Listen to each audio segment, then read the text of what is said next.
मैं बहुत पढ़ा लिखा हूँ, लेकिन मैं बनावट है उस पर मैं विश्वास नहीं करता।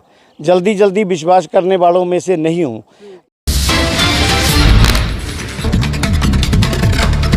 जन अदालत न्यूज़ से मैं हूँ राजा भैया पाल और आज फिर मैं पंडोखर धाम में हूँ और एक ऐसा इंटरव्यू लेके आया हूँ जिसे सुन करके निश्चित रूप से आपकी लाइफ में भी कुछ परिवर्तन होंगे।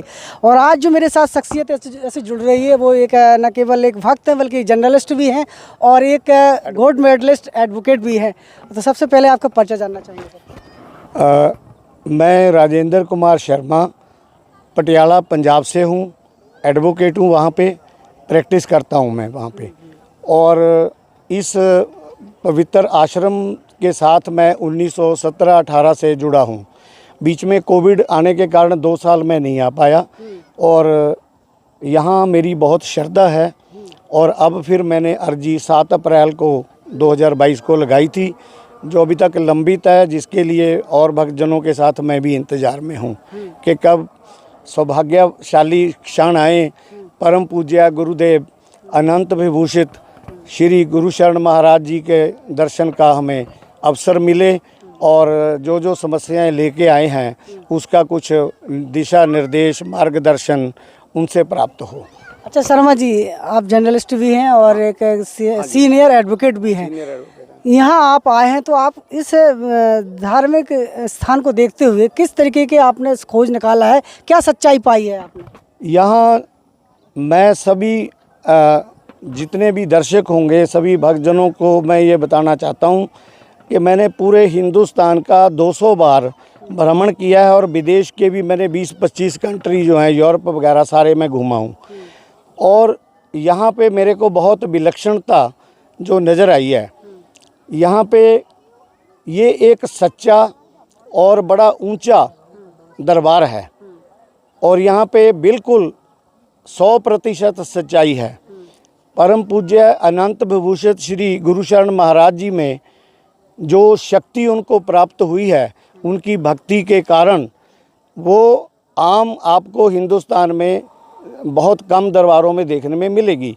ये नहीं है, हिंदुस्तान में और भी बहुत साधु संत हैं जो बहुत बड़ी शक्तियों के मालिक हैं, लेकिन वो उनका ज़्यादा ध्येय होता है अपने परलोक को संवारने के लिए। उसमें लोक कल्याण में वो पब्लिक लाइफ में नहीं आते। एक से एक संत इस देश में आज भी विराजमान हैं, बड़े जिनको बहुत बड़ी ऊंची सिद्धियां प्राप्त हैं, लेकिन गुरुशरण महाराज जी ने लोक कल्याण के लिए ये आश्रम शुरू किया है, जिससे लोगों के तकलीफ़ों का, रोगों का, लोगों की बहुत जटिल समस्याओं का समाधान 100% होता है। तो इसी उम्मीद के साथ मैं भी आया हूँ। मैं बहुत पढ़ा लिखा हूँ, लेकिन मैं आम जगह पे जहाँ पे कुछ बनावट है उस पर मैं विश्वास नहीं करता। जल्दी विश्वास करने वालों में से नहीं हूँ, लेकिन यहाँ पे मैं 100% विश्वास करता हूँ गुरुशरण महाराज से। कोई चमत्कार हुए हैं आपकी लाइफ में कोई हाँ, मैंने यहाँ पे और लोगों के भी और भक्तों के जीवन में जो मेरे से भी पहले से जुड़े हुए थे, उन लोगों के जो पढ़े लिखे लोग थे, ऊंचे दर्जे, कोई डॉक्टर था, कोई वकील है, कोई इंजीनियर है, कोई और किसी क्षेत्र में है, उन लोगों से भी अनुभव प्राप्त किया मैंने। उनकी बड़ी जटिल से जटिल समस्याएं यहाँ पे हल हुई हैं और मेरे को भी 2017 में 18 में मैं आया, जो गुरु महाराज ने बोला था वो उसी अनुसार मेरे को भी लाभ मिला।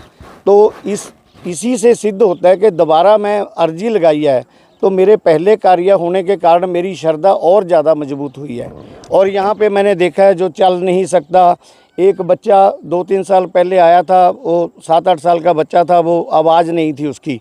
वो हिंदुस्तान के बड़े हॉस्पिटलों के उनके मैंने कागज़ भी देखे बाद में, वहाँ से दरबार में उठने के बाद, तो किसी से उनका इलाज नहीं हुआ था।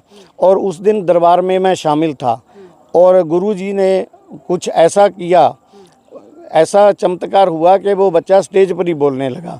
अभी एक मैंने वीडियो में अभी देखा था 3-4 महीने पहले का कि एक लड़की आई थी, मैरिड थी, उसके माँ बाप, उसका पति भी साथ था, वो चल नहीं पाती थी, उसको उठा के स्टेज पे लेके जाया गया था और गुरुजी ने बोला था कि ये लड़की चलेगी, ये किसी प्रेतात्मा से पीड़ित है, इसको रोग नहीं है, ये इसकी दोनों टांगें जो उस कारण नहीं काम कर रही। तो वो लड़की को दरबार में भगा के दिखाया था 2-3 बार। वही लड़की जो चल नहीं पा रही थी वो भाग के गई। और बहुत जटिल रोग, कई कैंसर वाले भी, सारे तो नहीं हो सकते, जो कैंसर वाले भी ऐसे और बड़े बड़े मुकदमे या और समस्याओं में जो पीड़ित हैं लोग, कला क्लेश या व्यापार में किसी ने कुछ बंधन कर दिया, घाटा है, तो या कुछ विशेष तौर पे जिनके लड़का नहीं है या निस्संतान है, उन लोगों को भी संतान का लाभ होते हुए मैंने देखा है। यहाँ पे संतान की प्राप्ति, पुत्र प्राप्ति लोगों को हुई है। जो भोजन तो यहाँ फ्री मिलता है। नहीं, ये अच्छा भंडारा, जो भंडारे का काम किया है, इससे बहुत अच्छा हुआ है, गरीब लोगों को बड़ा लाभ पहुंचा है। और मैं इस बात की प्रशंसा करता हूं कि इस भंडारे से गुरुजी ने बहुत अच्छा काम कर दिया, जिससे गरीब आदमी जो 70 रुपए की थाली लेके नहीं खा सकता, 4 बच्चे आए हैं, आजकल छोटे परिवारों के कारण बच्चों को घर में कोई संभालने वाला नहीं है, तो पति पत्नी बच्चों के साथ ही यहाँ आते हैं, तो उनको भंडारे से बड़ा लाभ हो रहा है। ये बहुत अच्छा है। रहने के लिए भी बताया है कि छोटा मोटा चार्ज लग जाता है। रहने के लिए भी निःशुल्क भी है, जैसे आप यहाँ लेट जो अपनी चादर बिछा के, और जो गद्दा लेंगे वो उसका 30 रुपये पर डे है। और अगर कमरा लेंगे तो यहाँ कमरा लेंगे तो 1500 का कमरा भी है, और गांव में कमरा लेंगे तो 500 रुपये का भी, कुछ लोग गांव के लोगों का भी यहाँ पे था। और ये जो आपने बोला, मैं जब 2017 में आया था, इस गांव के 80% मकान कच्चे और खपरेल वाले थे। गुरुजी ने हाथीवान महाराज की कृपा से, पंडोखर सरकार की कृपा से, समाधि वाले बाबा की कृपा से यहाँ अब लोगों के मकानों में लेंटर पड़ गए हैं, लोगों की आमदनी बढ़ गई है। गांव का हर आदमी 60,000 से लेके लाख रुपए तक का कमरे किराए पे दे के कमा रहा है। किसी ने भोजनालय खोल रखा है, कोई प्रसाद बेच रहा है। तो मैं समझता हूँ कि इस इलाके की तस्वीर बदल गई है।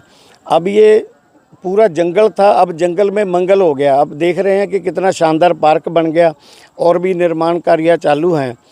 लेकिन और यहाँ पे समस्या हम लोगों को है, कोई असम से आ रहा है, मैं पंजाब से हूँ, कोई बेंगलोर से आया, कोई विदेश से आया, तो उन लोगों के लिए समस्या है कि पहले पर्ची कटाने के लिए एक बंदे को आना पड़ता है। छोटी पर्ची हो तो 51 वाला तो आएगा, उसी दिन कटवा के चला जाएगा, समाधान हो जाएगा। लेकिन छोटी पर्ची वालों को पहले आना पड़ता है, फिर बीच में आना पड़ता है, नंबर नहीं आता, फिर चला जाता है बंदा, फिर दूसरी तीसरी बार आता है तो भी वहाँ 15 दिन रुकना पड़ता है। मैं भी 12-14 दिन से यहाँ हूँ। तो आजकल सिंगल फैमिलीज़ हैं, कमाने वाले एक एक आदमी हैं। पहले ज्वाइंट फैमिली होती थी, संयुक्त परिवार होता था पहले, आजकल सिंगल फैमिली है। जो आदमी यहाँ 20 दिन रहेगा तो उसका पीछे भी कुछ खराब होता है काम। लेकिन मैं अध्यात्म के तौर पे ये भी महसूस करता हूँ कि मैं महसूस करता हूँ, शायद इससे कोई सहमत ना हो, कि यहाँ रहने से हो सकता है हमारे जो पूर्व जन्मों के कष्ट हैं वो कट रहे हैं, क्योंकि पवित्र भूमि में हमें समय बिताने का मिल रहा है समय। तो ये भी हो सकता है, एक दृष्टिकोण ये भी है कि यहाँ रहने से हमारा जो कोई पूर्व जन्म का बंधन है और पूर्व जन्म के कोई ग्रह हैं, शायद वो शांत होते हों। ये बताइए शर्मा जी, जो पैसा यहाँ पर लिया जा रहा है उसका सदुपयोग हो रहा है कि दुरुपयोग हो रहा है? देखो, पैसा, इतना बड़ा मंदिर जैसे भगवान राम का अयोध्या जी में बन रहा है, यहाँ भी राम मंदिर बनेगा। और मैं समझता हूँ कि 5 साल के बाद यहाँ लोग पूछने के, जितने पूछने आते हैं उतने ही लोग यहाँ टूरिस्ट के तौर पे भी अपने बच्चों को इस अध्यात्म नगरी में अपना पुण्य कमाने के लिए भी आया करेंगे। और इस पूरे इलाके का विकास जो है उसका सेहरा पूज्य गुरुशरण महाराज जी को जाता है। पूरे लोगों का विकास हुआ है, टेम्पू वालों को नौकरी मिली है, और बस वालों को भी किराया भाड़ा, बसें भर भर के आ रही हैं यहाँ पे, 3 व्हीलर आ रहे हैं, सबकी आमदन बढ़ी है यहाँ पे। फल फ्रूट वालों की भी आमदन बढ़ी है। एक मैं ये सुजेशन ज़रूर दूंगा, जैसे छोटे बच्चे आते हैं गर्मी में बीमार होते हैं, पूज्य गुरु जी से मैं करबद्ध विनम्र निवेदन करूंगा कि यहाँ पे एक छोटी सी डिस्पेंसरी, चैरिटेबल डिस्पेंसरी ज़रूर हो, जिसमें डॉक्टर दिन और रात में बैठे, और ताकि अगर किसी का बच्चा या कोई थोड़ा बहुत कोई बीमार होता है, गर्मी लगती है, तो उसको दवा दी जा सके।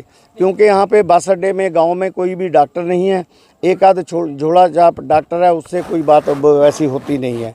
तो इसी में व्यवस्था हो। बैंकिंग के लिए एटीएम भी बहुत ज़रूरी है। यहाँ पे एटीएम के ना होने से भी असुविधा हो रही है कि भक्तजन यहाँ जो आते हैं, यहाँ की सफाई व्यवस्था करना हमारा भी कर्तव्य है।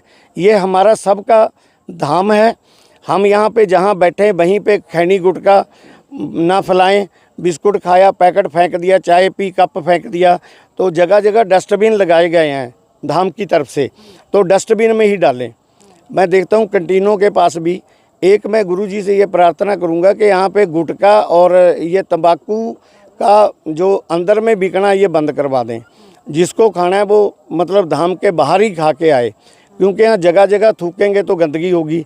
ये देवताओं की जगह है, यहाँ की पवित्रता, यहाँ पे गंदगी। अभी मैं इस हाल में ठहरा हुआ हूँ, वहाँ महिलाएं जो पढ़ी लिखी भी हैं, जो संभ्रांत फैमिली से बिलोंग करती हैं, वो भी अपने बाल बनाती हैं और उसकी जूड़ी बना के वहीं फेंक देती हैं, अंदर ही फेंक देती हैं वो। तो अगर ऐसे ही महिलाएं जूड़ियां फेंकने लग जाएंगी तो ये बाल तो हम पेरिस में भी एक्सपोर्ट करने लायक हो जाएंगे, क्विंटलों की गिनती में हो जाएंगे।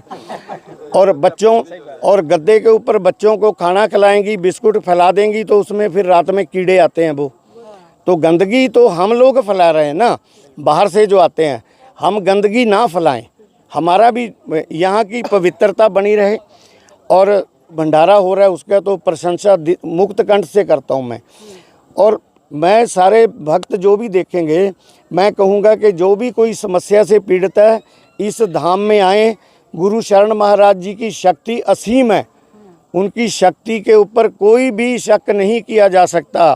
वो जो चाहे कर सकते हैं। वो आपको साधारण मानव नज़र आ रहे हैं, वो साधारण मानव नहीं है, वो एक देव स्वरूप उनका जन्म है। उनको एक साधारण मानव या एक भक्त या एक सिद्ध के तौर पे ना देखा जाए, वो बहुत बड़े सिद्ध पुरुष हैं। उनके दर्शन मात्र से ही लाभ होता है। तो यहाँ आए समस्याओं का, और गुरुजी जो लिख देंगे उनका लिखा हुआ अटल है, जो बोलते हैं वो अटल है। ऐसा मैंने और भक्तों ने देखा है। तो आप उसमें यहाँ सिर्फ व्यवस्था सुधार दी जाए। अभी जैसे वहाँ पे रक्षाबंधन होता है, रक्षाबंधन करना, वो रक्षाबंधन वहाँ है, गुप्ता जी उधर बैठते हैं, तो भक्तों को दोनों को एक ही जगह पे बिठाया जाए, रक्षाबंधन भी हो और जो पर्ची पे सिग्नेचर हैं वो भी जल्दी से जल्दी, जैसे अमावस करने वाले हैं, वो आदमी आए, नहाए, वहाँ पाठ करे, पंडोखर सरकार के मंदिर में जाप करे, और उसके बाद उसकी पर्ची पे साइन हो और वो अपना घर लौट सके। क्यों जल्दी सबकी बारी है, इंतजार ना करें। और वहाँ पे एक जहाँ भंडारा होता है, ऊपर से 45 डिग्री टेम्परेचर होता है, सूरज आग बरसा रहा है, नीचे से कोटा स्टोन जो लगा हुआ है नीचे फर्श, वो भी पूरा 70 डिग्री में गर्म होता है। उसके ऊपर बैठ के खाना खाना, उसके ऊपर में एक तिरपाल लग जाए। जब आदमी वहाँ भोजन करता है तो उसके नीचे के पार्ट को बहुत तप करना पड़ता है, उसका जो है तो वहाँ पे एक तिरपाल की व्यवस्था हो, और भक्त लोग जगह जगह पे पेशाब ना करें, भक्त लोग गंदगी ना फैलाएं। और दूसरी बात, कुछ लोग ये सोचते हैं कि हमने पर्ची कटवा ली, गुरुजी ने लिख दिया, काम हो गया। भाई हम लोगों को यहाँ अगर 20 दिन रुकना पड़ता है, तो हम और गप्पे मारने की बजाय यहाँ पे अधिक से अधिक माला का जाप करेंगे, तब आपको तेज़ी से जो आपका काम गुरुजी ने 8 महीने में बताया 2 महीने में हो सकता है। आपको अपनी साधना यहाँ पर आप जितनी माला का अधिक जाप करेंगे, ये देवभूमि है, ये देवभूमि है, देवभूमि में जितना जाप करेंगे उसका अनंत गुना फल मिलेगा। तो हमारी भी ड्यूटी है कि हम करें, पकी पकाई पर ना रहें। हम गुरुजी ने मार्गदर्शन करना है, बाकी नियम से चलना हमारा काम है।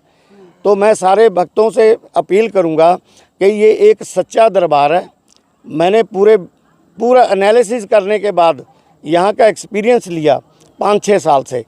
तो यहाँ पर आएँ, और कहीं गलत जगह पे नकली लोग जो पूरे इंडिया में बैठे हैं, कुछ लोग भ्रमित करके लूटते हैं, वो संत समाज को बदनाम करते हैं, उन लोगों से बच के अपनी समस्या के निदान के लिए यहाँ आएँ। और मैं तो यहाँ के बिना कहीं जाऊँगा नहीं, क्योंकि एक ही बाप काफ़ी होता है, जगह जगह बाप बनाने से कोई काम नहीं होता।